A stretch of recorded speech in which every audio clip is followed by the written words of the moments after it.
अंडमान सागर में हुई प्राकृतिक गैस की खोज। भारत के पूर्वी तट पर स्थित है अंडमान सागर। भारत के अधिकार क्षेत्र में है अंडमान सागर में स्थित अधिकांश द्वीप। 2026 में आयोजित होने वाले विश्व सी फूड कांग्रेस की मेजबानी करेगा भारत। चेन्नई में होगा इस बैठक का आयोजन। सी फूड व्यापार के क्षेत्र में चर्चा का एक प्रमुख मंच है WSC। भारत की 2 आर्द्र भूमियां रामसर साइट के रूप में नामित। बक्सर और पश्चिमी चंपारण में है ये आर्द्र भूमियां। भारत में कुल रामसर स्थलों की संख्या हुई 93। केंद्रीय प्रदूषण नियंत्रण बोर्ड ने नदियों की गुणवत्ता मूल्यांकन रिपोर्ट की जारी। गंगा नदी सहित कई प्रमुख नदियों के जल की गुणवत्ता में आई गिरावट। महाराष्ट्र में सर्वाधिक है प्रदूषित नदी हिस्सों की संख्या। आवास और शहरी मामलों के मंत्रालय ने की स्वच्छ शहर जोड़ी पहल की शुरुआत। एक संरचित मेंटरशिप और सहयोगात्मक कार्रवाई कार्यक्रम है यह पहल। इस पहल में 72 मेंटर शहर और लगभग 200 मेंटी शहर शामिल।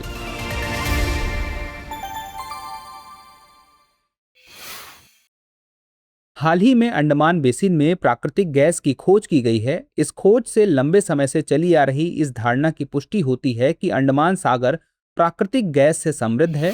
गौरतलब है कि अंडमान सागर उत्तर पूर्वी हिंद महासागर में एक सीमांत सागर है। यह भारत के पूर्वी तट और मलय प्रायद्वीप के बीच स्थित है। इसके उत्तर में म्यांमार और दक्षिण में इंडोनेशियाई द्वीप सुमात्रा स्थित है। यह एक जटिल भूवैज्ञानिक क्षेत्र है जिसकी टेक्टोनिक रूप से सक्रिय प्लेट सीमा है। यह बड़ी सुंडा प्लेट का हिस्सा है जिसकी सीमा उत्तर पश्चिम में भारतीय प्लेट और दक्षिण पूर्व में ऑस्ट्रेलियाई प्लेट से लगती है। इस क्षेत्र की सबसे प्रमुख भूवैज्ञानिक विशेषता अंडमान ट्रेंच है जो यूरेशियन प्लेट के नीचे भारतीय प्लेट के धंसने से बनी है। यह क्षेत्र विस्तृत प्रवाल भित्ति प्रणालियों, समुद्री घास के मैदानों और मैंग्रोव वनों का घर है जो अनेक समुद्री जीवों के लिए महत्वपूर्ण आवास प्रदान करते हैं। यह प्रवासी पक्षियों के लिए भी एक महत्वपूर्ण स्थल है।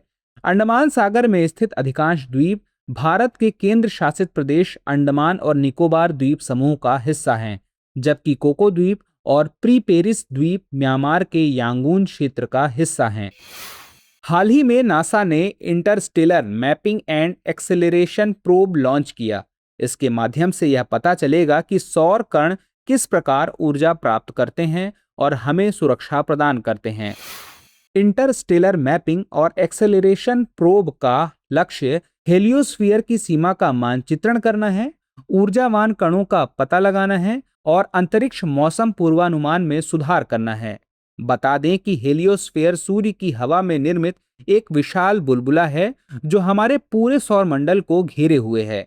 IMAP और सौर वायु और ऊर्जावान कणों के वास्तविक समय के अवलोकन में सहायता करेगा जो पृथ्वी के निकट अंतरिक्ष वातावरण में खतरनाक स्थितियां पैदा कर सकते हैं। IMAP पृथ्वी सूर्य के प्रथम लैग्रेंज बिंदु L1 पर स्थित है जो पृथ्वी से सूर्य की ओर लगभग 10 लाख मील की दूरी पर है। यह अंतरिक्ष मौसम की स्थिति पर नजर रखने में वैज्ञानिकों की मदद के लिए लगभग वास्तविक समय में डेटा भी भेजेगा। NASA national aeronautics and space administration का संक्षिप्त रूप है। यह अमेरिकी संघीय सरकार की एक स्वतंत्र एजेंसी है जो नागरिक अंतरिक्ष कार्यक्रम, वैमानिकी और अंतरिक्ष अनुसंधान के लिए जिम्मेदार है। इसकी स्थापना राष्ट्रीय वैमानिकी और अंतरिक्ष अधिनियम 1958 के तहत की गई थी। भारत वर्ष 2026 में आयोजित होने वाली विश्व सी फूड कांग्रेस की मेजबानी करेगा। इसका आयोजन चेन्नई में किया जाएगा। विश्व सी फूड कांग्रेस समुद्री खाद्य व्यापार, सुरक्षा, नवाचार और स्थिरता पर चर्चा के लिए एक प्रमुख मंच है। यह कांग्रेस इससे पहले Canada, Netherlands, Australia, Ireland, Morocco, संयुक्त राज्य America, United Kingdom, Iceland, Malaysia और पुर्तगाल जैसे देशों में आयोजित की जा चुकी है। आगामी संस्करण का आयोजन भारत सरकार के मत्स्य पालन, पशुपालन एवं डेयरी मंत्रालय के अंतर्गत मत्स्य पालन विभाग और संयुक्त राष्ट्र द्वारा मान्यता प्राप्त गैर सरकारी संगठन international association of fish inspectors द्वारा संयुक्त रूप से किया जा रहा है। बता दें कि विश्व सी फूड कांग्रेस में एक व्यापार मेला भी आयोजित किया जाएगा। इसमें समुद्री खाद्य प्रसंस्करण उपकरण, कोल्ड चेन पैकेजिंग, परीक्षण, विश्लेषण और प्रमाणन में नवीनतम नवाचारों का प्रदर्शन किया जाएगा। गौरतलब है कि भारत वैश्विक समुद्री खाद्य बाजारों में एक प्रमुख खिलाड़ी के रूप में उभरा है। वर्तमान में वैश्विक स्तर पर भारत में समुद्री खाद्य का छठा सबसे बड़ा निर्यातक और जलीय कृषि के माध्यम से मछली का दूसरा सबसे बड़ा उत्पादक है। वित्तीय वर्ष 2023-24 में भारत ने लगभग 7.38 अरब अमेरिकी डॉलर मूल्य के 1.78 मिलियन टन समुद्री उत्पादों का निर्यात किया। हाल ही में बिहार की 2 आर्द्र भूमियों को रामसर साइट के रूप में नामित किया गया है। इनमें बक्सर का गोकुल जलाशय और पश्चिमी चंपारण का उदयपुर झील शामिल है। इसके साथ ही भारत में कुल रामसर स्थलों की संख्या 93 हो गई है। उल्लेखनीय है कि रामसर स्थलों की कुल संख्या के मामले में भारत एशिया में शीर्ष स्थान पर है। साथ ही विश्व में ब्रिटेन और मैक्सिको के बाद तीसरे स्थान पर है।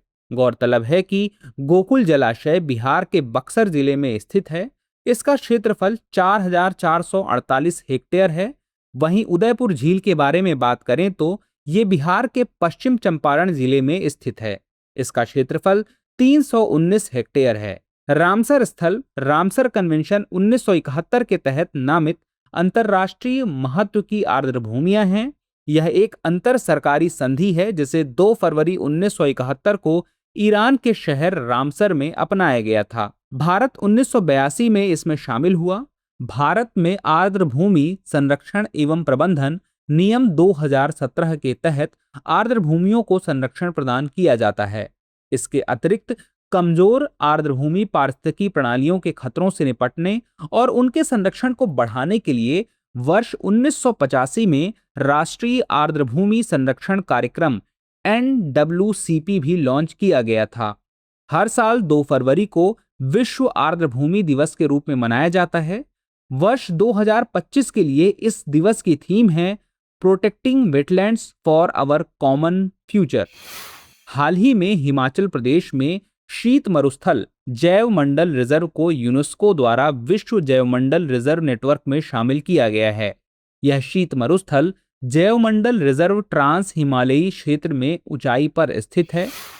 यह हिमाचल प्रदेश के लाहौल स्पीति जिले के भूभाग में लगभग 7,770 वर्ग किलोमीटर में फैला हुआ है। इसे 2009 में बायोस्फीयर रिजर्व घोषित किया गया था। इस क्षेत्र में पवन प्रवाहित पठार, हिमनद घाटियां, अल्पाइन झीलें और ऊबड़ खाबड़ उच्च ऊंचाई वाले रेगिस्तान शामिल हैं। यह भारत का पहला उच्च ऊंचाई वाला ठंडा रेगिस्तानी बायोस्फीयर रिजर्व है और यह यूनेस्को के WNBR में सबसे ठंडे और शुष्क पारिस्थितिकी तंत्रों में से एक है। इसके साथ ही अब भारत में यूनेस्को के विश्व जैवमंडल रिजर्व नेटवर्क में 13 जीवमंडल सूचीबद्ध हो गए हैं।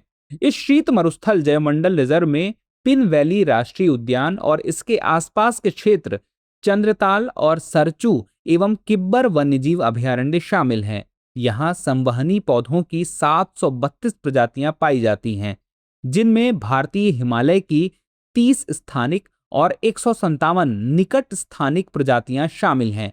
यह ठंडा रेगिस्तानी पारिस्थितिकी तंत्र मजबूत अल्पाइन घास, औषधीय जड़ी बूटियों और विलो लीव्ड सी बॉकथॉर्न, हिमालयन बर्च और फारसी जुनिपर के दुर्लभ पौधों का घर है। यहाँ तेंदुआ, हिमालयन आइबेक्स, नीली भेड़, हिमालयन भेड़िया जैसे जीव तथा हिमालयन स्नोकॉक और गोल्डन ईगल जैसे पक्षी निवास करते हैं। हाल ही में पहली बार अरलम और कोटियूर वन्यजीव अभयारण्यों में बेडडोम कैट स्किंक, रिस्टेला बेडडोमी और कोटियूर डे गेको की उपस्थिति दर्ज की गई है। इन वन्यजीव अभयारण्यों में मालाबार वन्यजीव जागरूकता एवं बचाव केंद्र द्वारा 20 से 23 सितंबर तक हुए जैव विविधता सर्वेक्षण में यह जानकारी सामने आई है। गौरतलब है कि बेडडोम कैट स्किंक को बेडडोम का रिस्टेला भी कहा जाता है। यह एक छोटी लाल भूरे रंग की छिपकली है जिसके पंजे मुड़े हुए होते हैं। इस प्रजाति को पश्चिमी घाट क्षेत्र में दुर्लभ और स्थानिक माना जाता है। वहीं कोटियूर डे गेको की बात करें तो यह एक गंभीर रूप से लुप्त प्राय प्रजाति है जिसे दशकों तक अज्ञात रहने के बाद 2010 में खोजा गया था। बता दें कि अरलम वन्यजीव अभयारण्य पश्चिमी घाट के 55 वर्ग किलोमीटर क्षेत्रफल में फैला हुआ है। इसे वर्ष 1984 में अभयारण्य घोषित किया गया। यहाँ पश्चिमी तट उष्णकटिबंधीय सदाबहार वन, पश्चिमी तट अर्ध सदाबहार वन, दक्षिण भारतीय नम पर्णपाती वन, दक्षिणी पहाड़ी सदाबहार वन पाए जाते हैं। अभयारण्य में उभयचरों की 16, स्तनधारियों की 23, पक्षियों की 188, सरीसृपों की 22 और मछलियों की 39 प्रजातियां पाई जाती हैं। वहीं कोट्टियूर वन्यजीव अभयारण्य की बात करें तो इसे केरल सरकार द्वारा 2011 में वन्यजीव अभयारण्य घोषित किया गया है। यह कर्नाटक सीमा पर स्थित बाघ अभयारण्य बांदीपुर राष्ट्रीय उद्यान से सटा हुआ है। बीते दिनों केंद्रीय प्रदूषण नियंत्रण बोर्ड की मूल्यांकन रिपोर्ट जारी की गई। इसके अनुसार गंगा नदी सहित कई प्रमुख नदियों के जल की गुणवत्ता में गिरावट आई है। जिन प्रमुख नदियों के खंडों की गुणवत्ता में गिरावट देखी गई उनमें जम्मू कश्मीर में झेलम, बिहार में गंगा, रामरेखा और सिकरहना, छत्तीसगढ़ में हसदेव महानदी, गोवा में साल और मापुसा, कर्नाटक में कावेरी, तुंगभद्रा, केरल में पेरियार और महाराष्ट्र में अंबा और सावित्री शामिल हैं। इसमें तेलंगाना में कृष्णा और उत्तराखंड में कोसी के खंड भी शामिल हैं। महाराष्ट्र में प्रदूषित नदी हिस्सों की संख्या सबसे ज्यादा 54 बनी हुई है। बता दें कि प्रदूषित नदी खंड नदी पर लगातार 2 या 2 से अधिक प्रदूषित स्थलों को कहते हैं। जिन खंडों में जैव रासायनिक ऑक्सीजन मांग BOD 3 मिलीग्राम प्रति लीटर से अधिक होती है उन्हें CPCB द्वारा प्रदूषित खंड के रूप में पहचाना जाता है। निर्धारित स्तर से अधिक BOD विशेष रूप से जलीय जीवन के स्वास्थ्य के लिए उच्च प्रदूषण भार का संकेत देता है। हालांकि रिपोर्ट के कुछ सकारात्मक पहलू भी हैं। मसलन भारत में प्रदूषित नदी खंडों की संख्या 311 से घटकर 296 हो गई है।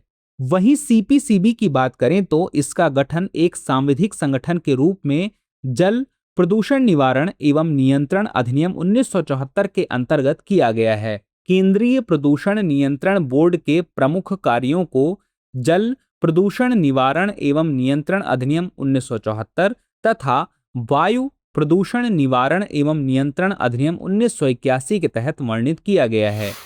हाल ही में आवास और शहरी मामलों के मंत्रालय ने स्वच्छ शहर जोड़ी पहल शुरू की है।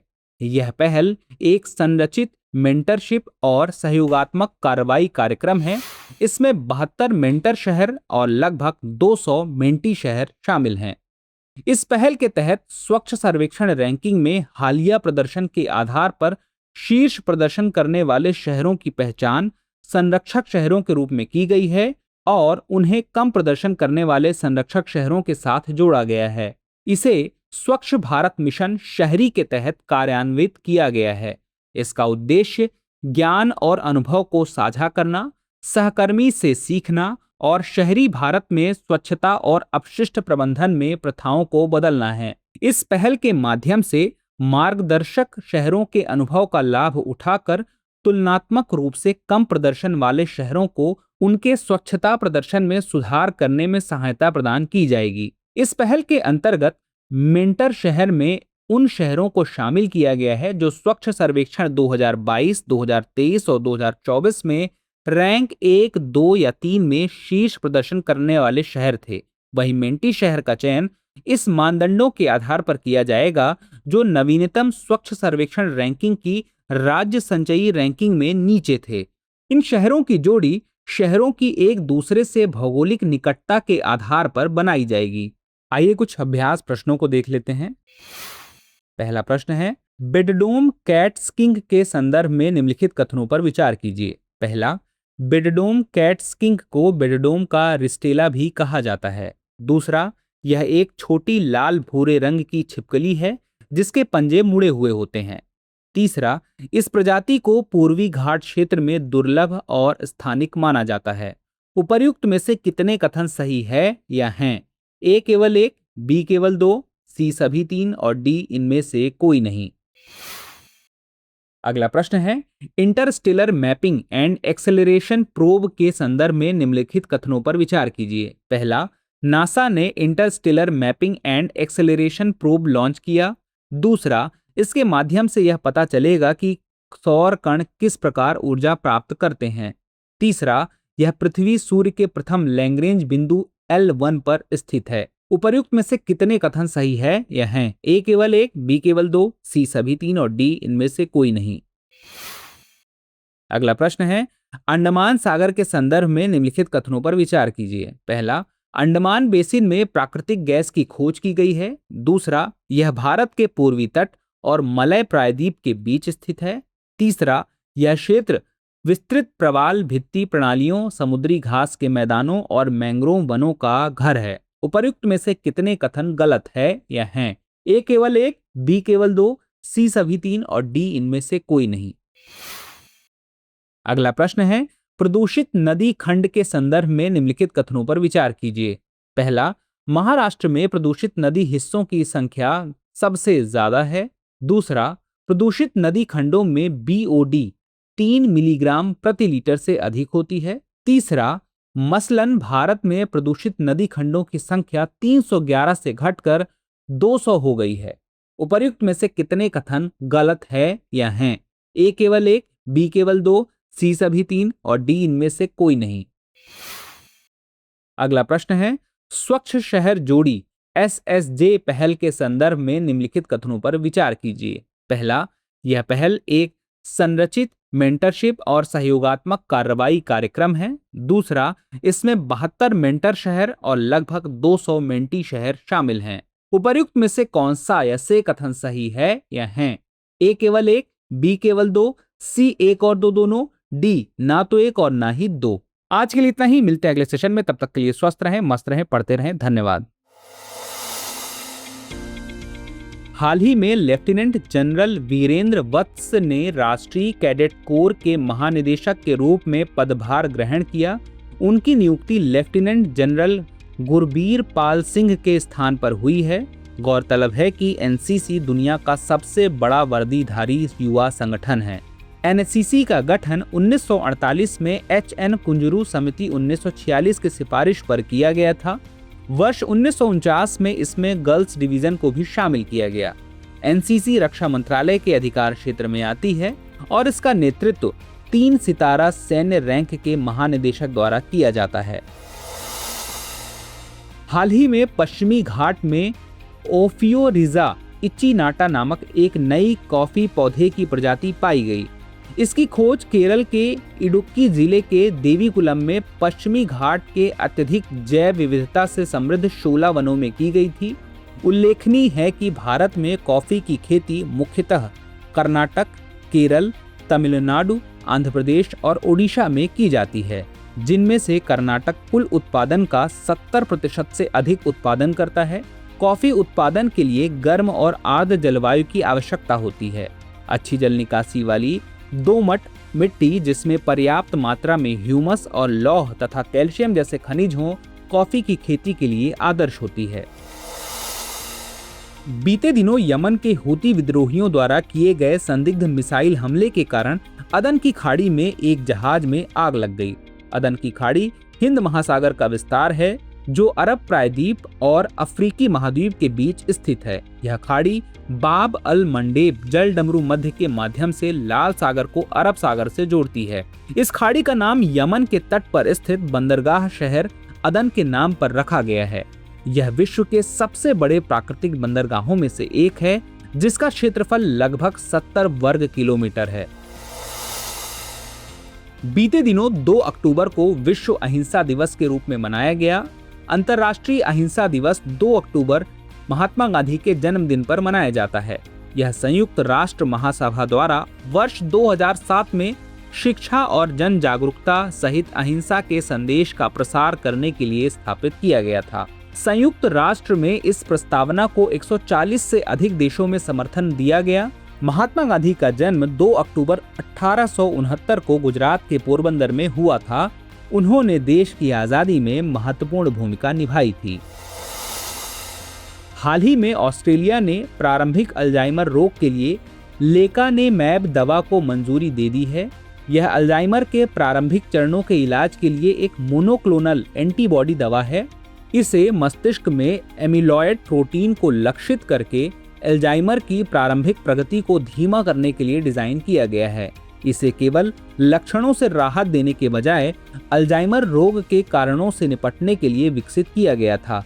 बता दें कि अल्जाइमर रोग एक मस्तिष्क विकार है जो धीरे धीरे स्मृति और सोचने की क्षमता को नष्ट कर देता है। लेकानेमैब दवा। हाल ही में भारत को अंतर्राष्ट्रीय नागरिक उड्डयन संगठन की परिषद के भाग 2 के लिए पुनः चुना गया है। ICAO एक संयुक्त राष्ट्र की विशेष एजेंसी है जिसकी स्थापना 1944 में शिकागो कन्वेंशन के नाम से जाने जाने वाले अंतर्राष्ट्रीय नागरिक उड्डयन कन्वेंशन 1944 द्वारा की गई थी। यह शांतिपूर्ण उद्देश्यों के लिए सुरक्षित और कुशल अंतर्राष्ट्रीय हवाई परिवहन विकसित करने के लिए समर्पित है। इसमें 193 सदस्य देश शामिल हैं। इसका मुख्यालय मॉन्ट्रियल कनाडा में है। प्रिय व्यूअर्स, हमारी टीम कोशिश करती है कि आपको दी गई खबरों में एक भी गलती ना हो, लेकिन यदि किसी सोर्स या ह्यूमन एरर की वजह से ऐसी गलती हो जाती है तो इस वीडियो के कमेंट बॉक्स में उस गलती को सुधार कर पिन कर दिया जाता है। यह आपको कमेंट बॉक्स में सबसे ऊपर दिखाई देता है। अब एग्जाम की तैयारी को और बेहतर करने के लिए हमारे चैनल को लाइक, शेयर और सब्सक्राइब करना ना भूलें।